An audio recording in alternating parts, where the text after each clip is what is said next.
Hi, my name is Sergio Elahi.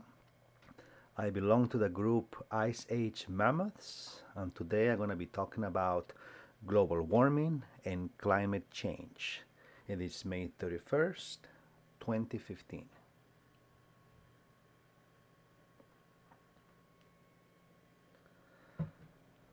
There is a relationship between temperature of the planet and the cycle of water as it changes states between rain, snow, and ice.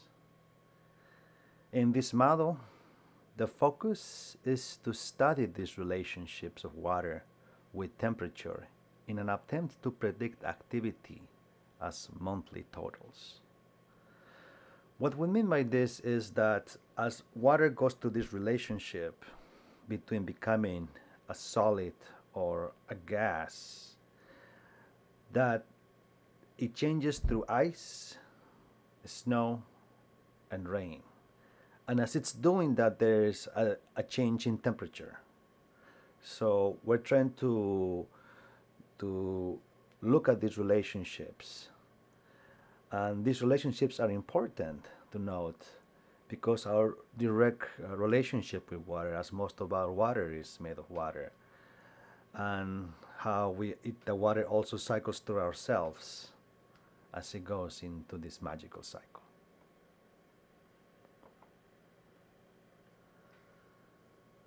Some of the variables for our model that we used are our response variable is the mean temperature.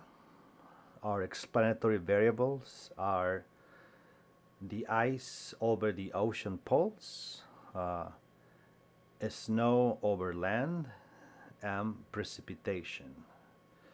Uh, the Carbon Dioxide Information Analysis Center provided the data on precipitation and temperature. This data was over the North American continent. The Rogers University Global Snow Lab provided information on snow over the land, whereas the National Snow and Ice Data Center gave me information on ice over the ocean poles. I was able to combine these two different data sets by the monthly and yearly activity. And I was able to create a model that uses the, the mean temperature and snow, ice, and precipitation. Residual analysis.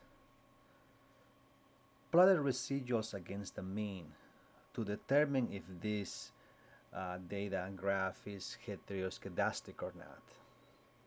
If we look at the graph, we notice that the graph starts with a very narrow base at negative 20, 0. Very narrow base. And then it progressively starts getting wider and wider as it travels. So noticing these characteristics, I identify this particular graph as a multiplicative, having a multiplicative type of response. To stabilize the y variable meant to stabilize the temperature of my graph.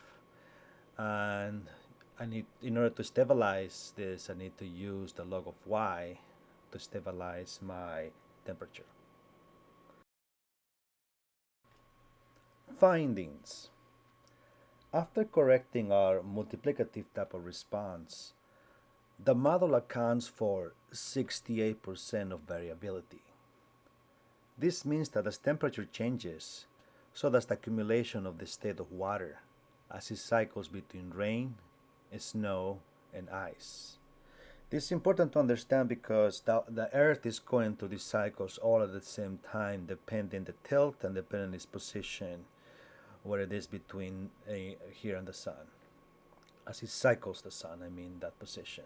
So this cycle is constantly going. It's not just from one point to another and then we restart again.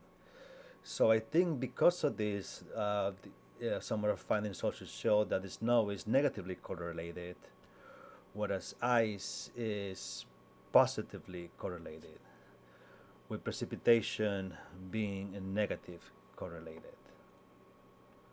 Uh, so if we look at these findings, we can begin to see that there's kind of like, to me, like this dance between the states of water, between solid and vaporous, because as it's falling from the sky, the little drop can be water and become precipitation, or the little drop can become a crystal, become snow, or the little snow can become compacted and become a piece of ice. And those are our findings.